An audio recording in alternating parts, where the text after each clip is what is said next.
Welcome everyone, today we have a very exciting build guide for Diablo 4, and in this video, we'll be looking at a level 100 rogue to the maximum arena. Yes, this is the ultimate endgame rogue. I have perked out all the gears, all the skill trees, and all the Paragon levels, and I want to go through everything with you guys, including the details. So what I mean by the details is, I also provide you guys with a variation of different skills, different bursting choices, and also different Paragon choices. So I want to give you guys more information for the rogue build. I'm really excited to share this with you guys. Now, as a brief overview of what this rogue build is about, we'll be going with a Twisting Blade melee rogue, and we'll be having a lot of cooldown reduction. We'll have a lot of defensive capabilities with Dark Shot with maximum level at 5 levels. We'll also be using Shadow Imbuement. We have a variety of options of using the ultimate and not using the ultimate. We also have a variety of options of going for different traps that resets the imbuement. So this build is very flexible, enjoying a lot of bonus stats from the Paragon levels and also the Glyphs. Now let's start with the skill points first. There is a variation with the skill points, and I'll go through this with you guys. For the basic skill, we'll go with Puncture. Puncture also allows us to have a marksman spell. So this is a ranged spell, and also Puncture will provide us with more energy and also slow and also vulnerability, which allows us to enjoy a lot of more benefits with damage. So what I mean by damage is, if you guys remember the previous video which we talked about Excel, notice there's a variety of damage: vulnerability damage versus slowed versus closed versus damage over time versus core damage. So as long as you can slow enemies and also make them vulnerable, you'll be enjoying a lot more benefits with the rogue. Now the choice of Twisting Blade is pretty straightforward. We'll go 5 points into Twisting Blade, and here we'll go with Twisting Blade, reducing the cooldowns. Now we'll also be going with 3 points into Shatter Steps, which allows us to critical strike and gain movement speed. The theme of this build is super fast farming rogue, super durable and super powerful. So you have speed, you have mobility, you have damage. Now as we keep going, 3 points will be going to Weapon Mastery, because this provides us a lot of benefits for using different weapons. And over here, we'll go with 1 point into Dash. Dash is by far the best mobility skills to engage with enemies and also to trigger certain legendary aspects that lowers the cooldowns of your sabotage skills. So Dash is really good to have 1 point. We'll also go with upgrades to provide us with more critical strike damage, and also Dash can attack slow enemies and dash them for 2 seconds. This is both defensive and also offensive. It also works with the keystone of the rogue. Now as we keep going, we'll be investing in 5 points into Dark Shot. This allows us to get the maximum protection with the defensive capacities. This is also quite offensive as we get increased 8% critical strike chance when we have 4 Dark Shot. We also have legendary aspects that increase the Dark Shot. Now we'll be going to 3 points into Agile, which allows us to have 12% dodge chance, and this is actually really powerful, because as you're going to see in the Paragons, when we dodge we get a massive boost of damage, and when we dodge we also don't take damage. So this one's both offensive and also defensive. Now over here, 3 points will go into Exploit, and also 3 points will go into Malice, which allows us to just deal more damage to most enemies and different multipliers. Now here, this is the first variation of the build. We'll talk about the second and also third variation very soon. The first variation, we'll be going with Poison Trap as a form of additional damage and also resetting the imbuement spells. And this is really good because this comes at a 30% chance. The poison trap itself have a 10-second cooldown. But as you're going to see with the legendaries very soon, we can reduce this cooldown by another 20%. And this can instantly reset the maximum shadow imbuement, which is really powerful for this build. Now if you guys don't want to use Poison Trap, we have 2 variations over here, so bear with me, we'll talk about those very soon.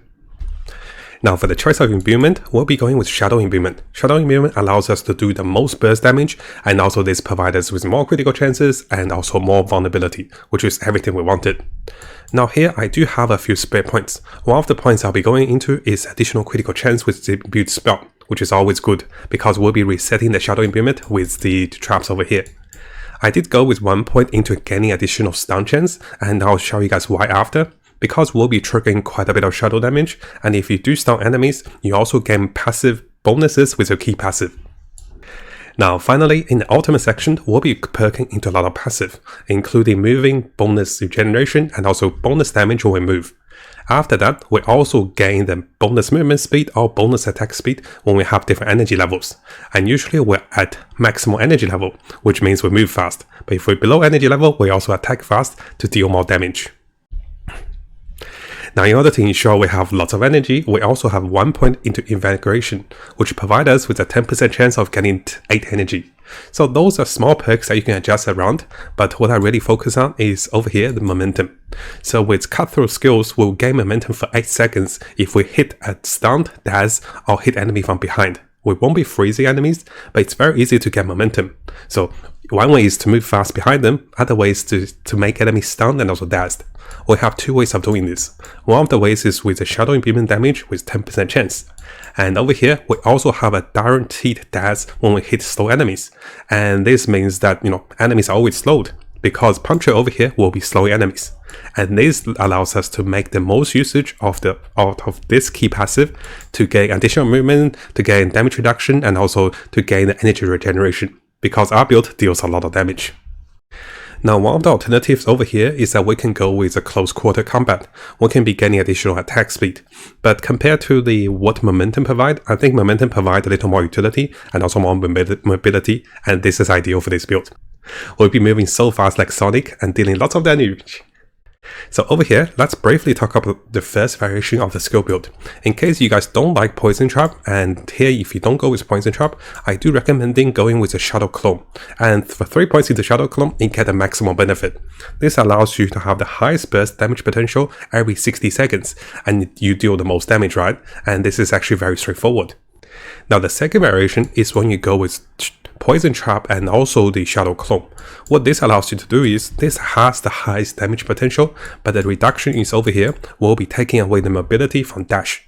So what I recommend is, you can try 3 different variations. At the end game, you can easily perk out one of the ones and try the other ones. Notice in the end game, you can just unperk 3 points.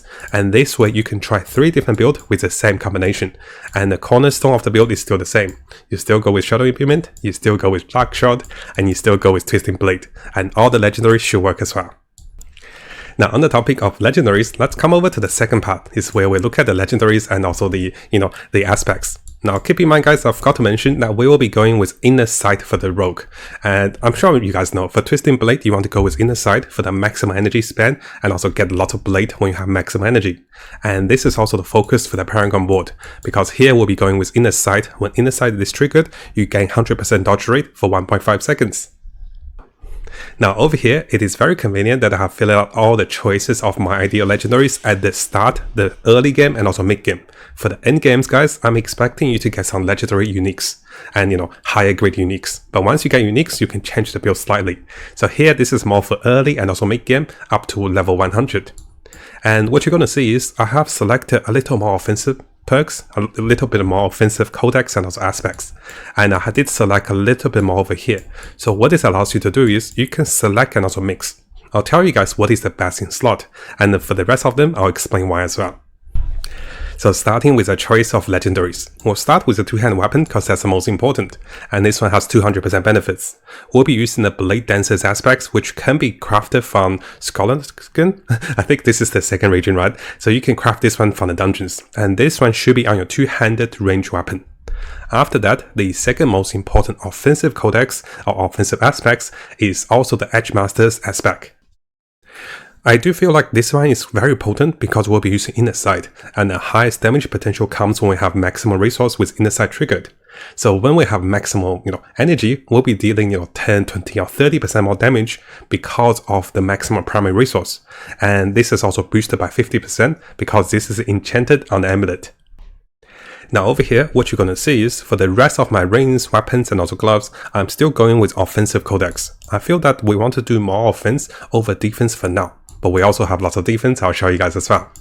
So for the first one, we'll gain critical strike with core skill that increase attack speed up to 25%, which is really good, right? The more attack speed you have, the faster you attack with infinite energy. The second one we have is, I want to get a different source of damage. And here we want to increase the imbuement skills to gain another 20 to 40% potency against vulnerable enemies. And because we have so many vulnerabilities with basic skill and also imbuement skills, this is almost 100% chance. Now as we keep going, we also have the increased critical strike chance by 10 to 20% against injured enemies that is below 35% HP. And while we're healthy, we also gain a massive 20 to 40% increased crowd control. And this means our dash and also our stun is almost doubled. And the next, the offensive codec of choice is, when we have a barrier, we actually gain increased attack or increased damage by 15 to 25%. And I'll show you guys how to get a barrier very soon. And the final codex is going to be very interesting. I really like this one during the server slam. Is that casting agility spells lowers the cooldown of your sabotage spell. And using sabotage spell increase your damage of agility spells. So what this means is, if we were to go to this one, yes, this is my original build. If we were to use dash, this will lower the cooldown of both poison trap and also dark shot by 20%, I believe. And you have 2 charges of dash. Now, if you do cast poison trap or dark shot, this will also increase the damage of dash by another 10 to 30%. So the combination is very unique and also very interesting. We want to lower the cooldowns as much as we can, and this is one of the best way to do so. Because when we lower cooldown with Twisted Blade, we lower cooldown of dash. When we cast dash, we also lower the cooldown of those 2 spells. And when we lower the cooldown of poison trap, we also lower the cooldown of shadowy beaming. So we have no cooldowns. Now, we mentioned earlier, we'll be having a way to get barrier more often against elites and also bosses. So one of the ways is I decided to pick for the chest that will be getting a barrier against elite enemies, and boss are also considered as elites. This only happens for every 30 seconds, only 10 seconds, but this should give us a burst of damage against those monsters in the first 10 seconds, which means we kill them, right? Now, one of the best utility item I like to have is going to be this one. It's the Explorer's aspect. You cannot craft this one, but this one's really good defensively and also offensively. We'll be getting 20% more crowd control and also getting a massive damage, 20 to 50% against unstoppable enemies. Now, in case you guys are wondering who are unstoppable enemies, the world boss and also certain mechanics of the boss, elites, even most of the bosses, they can be unstoppable. And this means you have most damage and bonus damage against the toughest monsters in the game. Now over here, we talk about getting more dark shot, and this is also what I tested in the server slam, is that this particular pens aspect, this defensive aspect, allows you to have increased damage reduction and also more shadow shot. What that means is, even though shadow shot is on a 20-second cooldown, this effectively reduces the shadow shot cooldown because you don't need to cast shadow shot. At the start of the fight, I don't have to cast shadow shot. I'm already on 5 stacks of shadow shot, which means I can save my cooldown until I get hit multiple times. This also regenerates every 3 seconds, which is really good. But you have to stand still though. So stand still for 3 seconds, you get 1 more dark shot. Now finally, because we'll be critical hitting a lot, we also gain a boost on movement speed.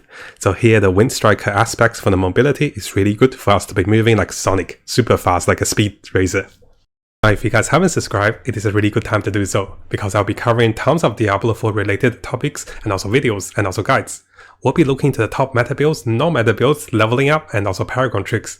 We're also looking to the latest events and also official updates, and also changes to different characters and also different builds in the game. So make sure you hit that subscribe button and also turn the notification on, because a lot of you who are watching the videos have not subscribed. You can see 80% of the viewers who are watching our videos have not subscribed. So make sure you subscribe to stay tuned for the latest update for Diablo 4. Now, if you guys like the first 2 parts, the third part is even more interesting. Oh boy, this is going to be a long video. So yes, I have fully perked out, I think, the best optimal pathway for the rogue up to the 4 board, gaining a lot of special effects and also giving up on some of the legendaries, and I'll explain why. Now, before we start, I do recommend coming over to one of our previous guide, which will talk about the best stats for rogue. So if you come over to the rogue, you can see the best stats will be dexterity followed by intelligence, and this is going to be the pathway we take. Those things do matter, guys. It's quite important. So over here, as you're going to see with my pathway, on my choice towards certain build and certain nodes, I'll be focused on dexterity, and also will be focused on intelligence as much as we can on the pathway. So here it's pretty straightforward. You go to the right side because you get more damage. And here the first glyph I decided to pick is going to be the one that increases our physical damage while allows us to perk the most dexterity. Because if you pick the socket that provides you with the main stats, so what I mean by the main stats is dexterity for the rogue. If you do this, your socket tends to be the most beneficial. So notice I was able to get 70 dexterity. If I was going for strength or intelligence, it's probably 39 over here. And here we benefit from a lot of the damage boost and also defensive perks over here. Now you may be wondering, how come I don't perk those out? It's because at the start of the game, you should be perking those out to gain armor and also defensiveness. But later, as you go further, as you lose, as you get shortage of the nodes and also skill points for Reynos, what you're going to do is you can unperk those points. So this means in the later game, in order to achieve the final build, you can be unperking some of the starting points. So in the future, guys, I'll make a level 1 to 50 video, then 50 to 70 and 70 to 100.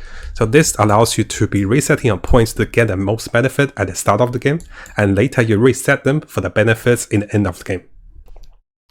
Now, as we keep going, guys, notice that over here I have picked a few of the board arrangements. One of my reasons of picking those arrangements is I want multiple sources of damage.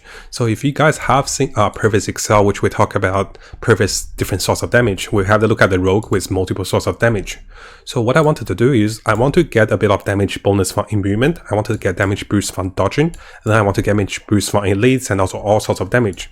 But of course, you can pick a different board to start off with. If you want to go more dodge, pick the second board as your first board. If you want to do more damage in terms of, cutthroat or marksman, or if you want to do more damage in terms of the selection of the against elites, you can pick this board as your first board. And I do recommend, mixing it up a little bit. For me, I think this is an okay path for now. We'll be testing the rogue and adjusting this one at the launch. So in order to get multiple sources of damage, I decided to go with the first board to gain more imbuement damage.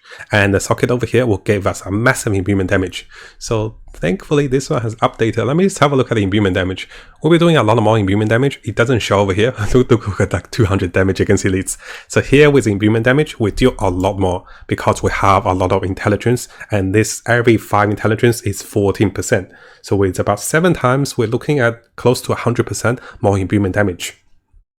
Now, in order to get the most intelligence, we'll be going with the perks over here to get more imbuement spells damage. And over here, we also have the perks over here, which is a little bit of dexterity, and also we get more intelligence. The goal is to get the most intelligence for this one. So every 5 intelligence, you gain 14% more damage. Now, if you look over here, very close by, we get some good non-physical damage, and this also helps us with the lower imbuement cooldowns. So I decided to go for those, and of course, you can skip those, but of course, I didn't go for the other ones over here. So the legendaries ones, I didn't go for the 20% more damage, and also didn't go for those. It turns out we don't have enough perk, and this is one of the only things I left out compared to the previous rogue build. Now, in order to give you guys some more variety, yes, going crazy here, I think a lot for this one, so I'm really taking my time for the rogue. You can change your source of damage. So notice how previously we were looking at increased damage with imbuement. What if you're not doing imbuement a lot and you want to do just pure damage against close target? You can change the sockets. And in order to change the sockets, you have to change the selection of your skills and also points. So here we'll be selecting more intelligence. My alternative build, I have it for you guys to select more strength to deal more damage against close targets. Now, as we keep going for the next board, you're going to see we're going to deal more damage with Cutthroat, and this is the melee skill we have, right? So this is really good. And here we also get more damage after dodging. Those are really nice because what you're going to see is here, if you perk out with a legendary, you'll be getting 100% dodge. And if you guys remember, we also get a lot of dodge because of the passive and also the rogue nature itself. The rogue would naturally have lots of dodge. And here we can perk into some of the defensive capacities with all resistance and more damage over here after dodging. And while we're going there, we also gain more attack speed and also more damage this way. Now, as we move over to the next board, guys, again, you don't have to pick the order I pick, but this is what I think will be really good for the orders. You can pick this board for the first one, or this board for the first one, of course. So for the third board, what we can see is there's going to be some really good critical strike damage, physical damage, and also more physical damage and critical strike damage. And here, as you go into the glyph, we're going to increase the effectiveness of all the rare nodes, and this gives us over 100% elite damage. So this is why you can see 140 to 200% elite damage, and there's a lot more good perks. Here we're also perking to defensive capacities and also gaining lots more armor. Now, unfortunately, we cannot gain a 25% increased cutthroat damage, but that's okay, because we'll be losing a lot of points if I go over there, and here we already got a lot more cutthroat damage from this particular glyph. And as we keep going, we'll be getting additional damage to close enemies, which are really good. So finally, as we move over to the last part, we can see that we only have enough points to go for a few choices. So firstly, we go for the glyph that increase our critical strike damage massively. This is like over 100% critical strike damage increase for the core skills. And over here, we'll be going with a bit of vulnerability damage, dexterity, more vulnerability damage. And we did perk out the potion healing because we want more intelligence. So those two perks give us 49 intelligence together. Now, at the very end of the board, we also have two choices. We can be going with increased vulnerability damage against injured enemies and also vulnerability damage. The alternative choice we have, or I picked, is to increase damage against elites and also increase movement after killing them. And This one actually works wonderfully. So notice how the theme of the build and also the game is that we want to find elites that provide us with a shield. Where did that go? So yes, when you find an elite, you provide yourself with a barrier. When you have barrier, you deal more damage. And when you have elites, you'll be doing tremendous damage against elites, like 200% more damage. And when you kill elites, you'll be gaining movement speed and also more damage. Now, hopefully you guys enjoyed this build. I did want to provide you guys with the most variation of different skill choices, different legendary aspects, because I picked more over here, you can have a look. And also over here, I decided to give you guys different alternatives to the Paragon level. So yes, it did take me a while for the rogue, but super excited. I'm happy to spend hours on this one, because I want to give you guys the best build before the launch, and also the best preparation for the early to mid game. Once you get to the late game, you'll have more uniques. So let me know what you guys think about the rogue build. Are you guys going to try this one? Or are you guys going to try a different one? I'll be making a ranged rogue build and also a poison trap hybrid rogue build for you guys very soon.